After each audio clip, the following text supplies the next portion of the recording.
तो हेलो बच्चों, नवाबा YouTube channel के बोर्डाबा सेक्शन में आपका स्वागत है। आज हम आपका जो एचपी बोर्ड है हिमाचल प्रदेश बोर्ड हम लोगों का, उसका हम फिजिक्स का पेपर लेकर आए हैं। एसओएस का देख पा रहे होंगे और सीरीज़ बी है। ठीक है, चलिए देखते हैं किस तरह के प्रश्न पत्र आपके आए हुए हैं, किस तरह के प्रश्न 2020 में पूछे हुए हैं।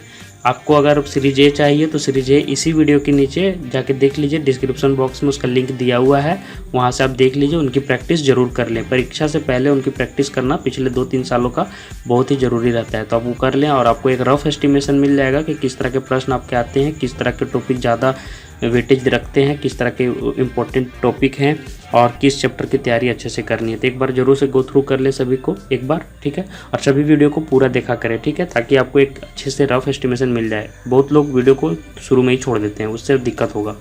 चलिए देख लेते हैं। टोटल नंबर ऑफ क्वेश्चंस 28 है और यहाँ पे टाइम आपको 3 आवर्स मिला है, 3 आवर्स, और मैक्सिमम मार्क्स 75 है। तो चलिए देखते हैं किस तरह के प्रश्न आपके आए हुए हैं।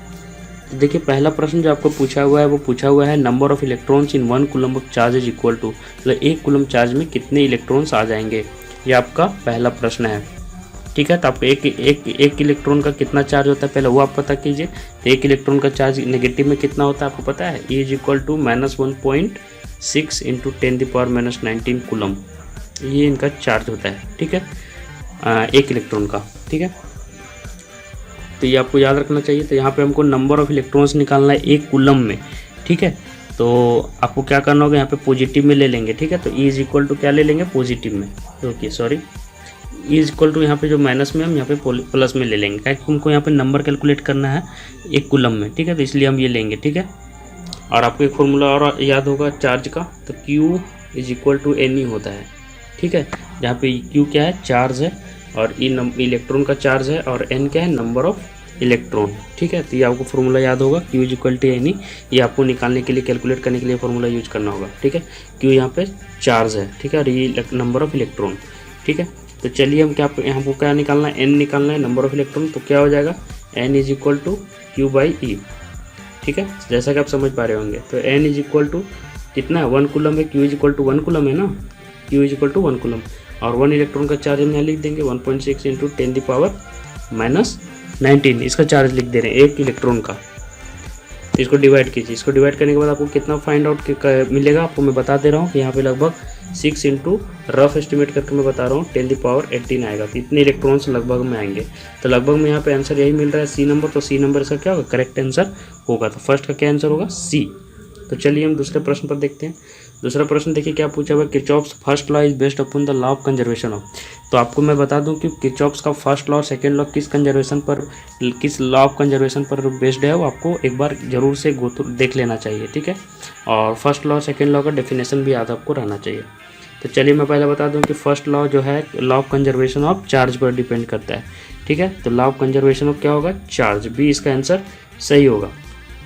ठीक है, इसका बी ऑप्शन सही होगा। और क्यों होगा मैं बता दे रहा हूँ कि net sum of current is equal to zero होता है इस कंडीशन में। ठीक है, और आई इज इक्वल टू क्या होता है, I is equal to dQ/dt। ठीक है, तो एक वायर में आपका अगर एक तरफ से I1 जा रहा है, I2 जा रहा है, ठीक है, इधर से करंट I3 जा रहा है, तो नेट सम तीनों का कितना आना चाहिए, 0। तो ये आपको याद रहना चाहिए। तो law of conservation of charge पर डिपेंड है। और जो सेकेंड इसका है, second law of Kirchhoff's law वो किस पर है, वो एनर्जी पर है, कंजर्वेशन ऑफ एनर्जी पर बेस्ड है। तो ये एनर्जी कब सही होता अगर सेकेंड लॉ रहता।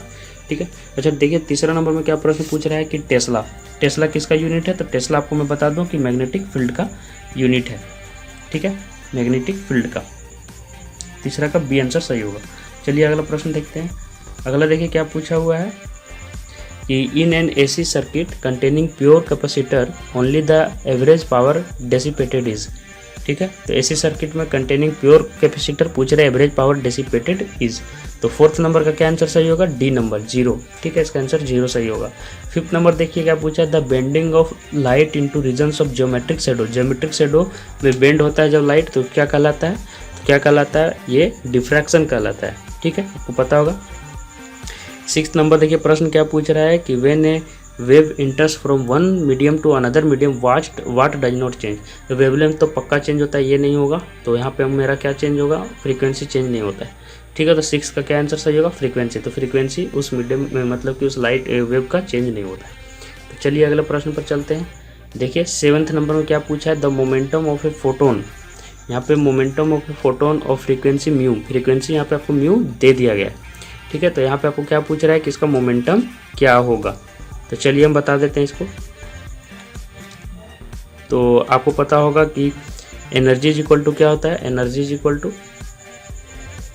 Equal to momentum. मोमेंटम को पी से दिखा रहे हैं यहाँ पे, ठीक है, याद रखिएगा, पी से मोमेंटम को दिखा रहे हैं। तो मोमेंटम इनटू स्पीड होता है, स्पीड को हम सी से दिखा रहे हैं, लाइट ऑफ स्पीड, ठीक है। तो एनर्जी को क्या लिखते हैं किसी भी वेव का एच म्यू होता है, ठीक है। और पी को हम पी ही रहने देंगे क्योंकि यहाँ पे हमको मोमेंटम फाइंड आउट करना है, और इनटू सी यहाँ पे लाइट ऑफ स्पीड है, तो हमको पी निकालना है, तो सी यहाँ पे डिवाइड में चला जाएगा, ठीक है। तो क्या आंसर आएगा, p is equal to h mu by c, यही ना आंसर आएगा। तो क्या होगा इसका आंसर, 7th का आंसर डी सही होगा, ठीक है।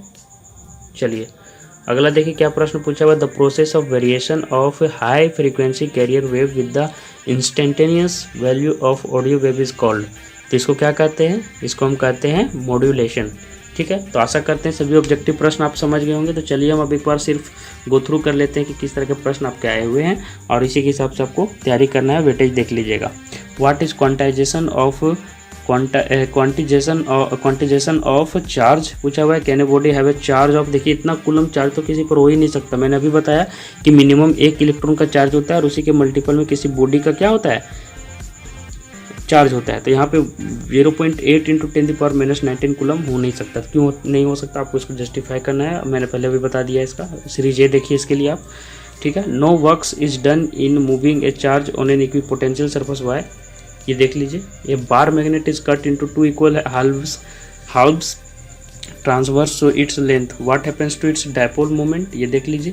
Distinguish between intrinsic and extrinsic semiconductor, semiconductor का ये बहुत इंपॉर्टेंट चैप्टर है, एक बार देख लीजिएगा जरूर। N type, P type, intrinsic, extrinsic, तो ये सभी आप देख लीजिए, कौन सा इम्प्योरिटी मिलाया जाता है तो किस तरह का बनता है। एन टाइप क्या, पी टाइप, वो देख लीजिए आप।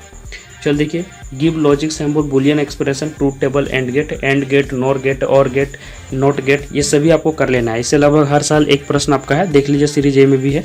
तो इस 4 गेट में से एक गेट पर आता है ट्रूथ टेबल लिखने के लिए, और ये बहुत ही आसान होता है, तो आप कर लीजिए। 14 नंबर में what are nuclear forces, give their properties दिया है। Define internal resistance of a cell, prove that, जो दिया है वो आपको करना है। चलिए देखिए, भी 16 नंबर में बता रहा हूँ, what is mean value of AC, derive an expression for mean value of AC over it's half cycle. तो इस तरह के प्रश्न आपके आए हुए हैं। चलिए नेक्स्ट पेज में देखते हैं और किस तरह के प्रश्न आए हुए हैं। 17 नंबर देखिए पूछा है, using Cartesian sign conventions derive the mirror formula for a concave mirror when real image is form.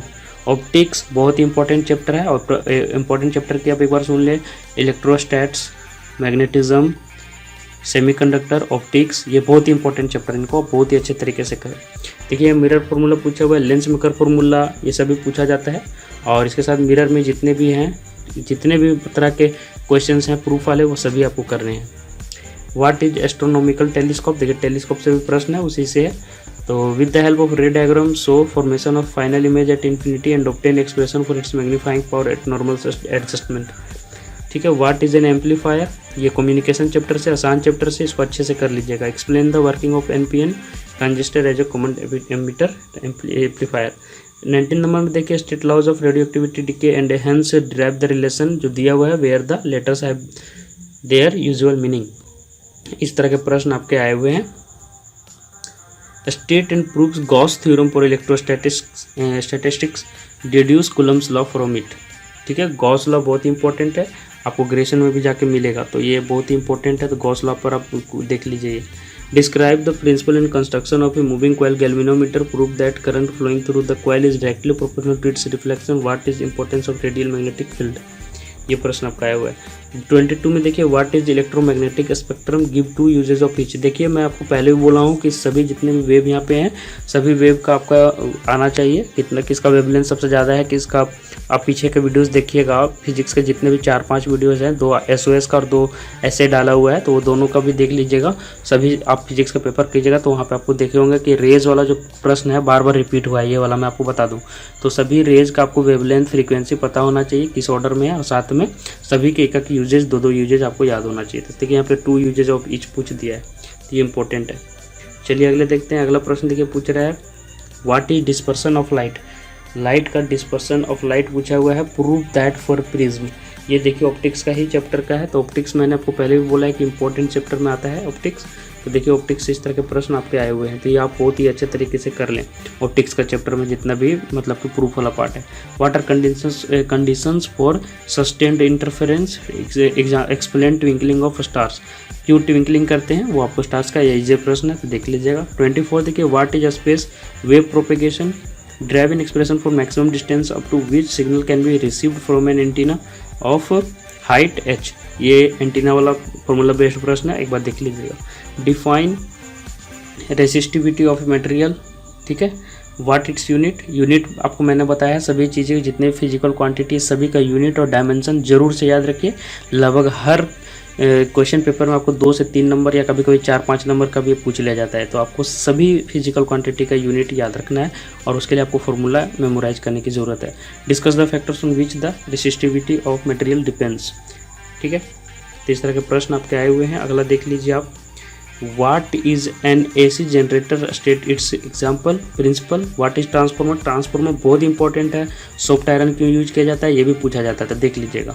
Explain various energy losses in transformer and how they can be minimised. Stating assumptions and sign conventions, derive in expression for lens makers formula. देखिए lens maker formula भी फिर यहाँ पूछ लिया, मैंने बोला था optics बहुत इंपॉर्टेंट है, 5 नंबर का है, देख लीजिए आप। इसके बाद देखिए 28 नंबर में क्या है, डिफाइन रिटेंटिविटी एंड कोएर्सिविटी, ठीक है। और फिर इसका अगला प्रश्न है what is Einstein's photoelectric equation. ये आसान प्रश्न है फोटोइलेक्ट्रिक आइंस्टीन का, एक बार देख लीजिए। फिजिक्स में आपको भी फोटोइलेक्ट्रिक इक्वेशन है, तो फिजिक्स और केमिस्ट्री दोनों में आपको ये हेल्प हो जाएगा, तो केमिस्ट्री में भी है, तो इसलिए ये वाला चैप्टर आप कर लीजिए, ठीक है। Explain how it half life जो है वो वाला मैं बता रहा हूँ चैप्टर है। Explain how it satisfies the various laws of photoelectric effect, ये 3 नंबर का प्रश्न था। तो इस तरह का पेपर आपको 2020 में सीरीज बी में पूछा हुआ है SOS का, ठीक है। और आपको बाकी के वीडियोस, बाकी दूसरे विषयों का वीडियो सभी का लिंक इस वीडियो के नीचे एक बार देख लें प्लेलिस्ट में। और अभी तक हमारे चैनलों को सब्सक्राइब नहीं किया है तो बोर्ड आवर 9 आवर दोनों को कर लें। काफ़ी इंपॉर्टेंट वीडियोज आपके हेल्प के लिए बनाया जा रहा है ताकि आपको उससे कुछ फ़ायदा मिल सके, ठीक है। तो आज के लिए बस इतना ही। और नवाभा बोर्ड आभा की तरफ से आपके आने वाले आगामी एग्जाम के लिए ढेर सारी शुभकामनाएं। आपका एग्ज़ाम बढ़िया से जाए, यही हमारी शुभकामनाएं हैं। तो आज के लिए बस मैं इतना ही रखता हूँ। सभी का शुभ हो, धन्यवाद।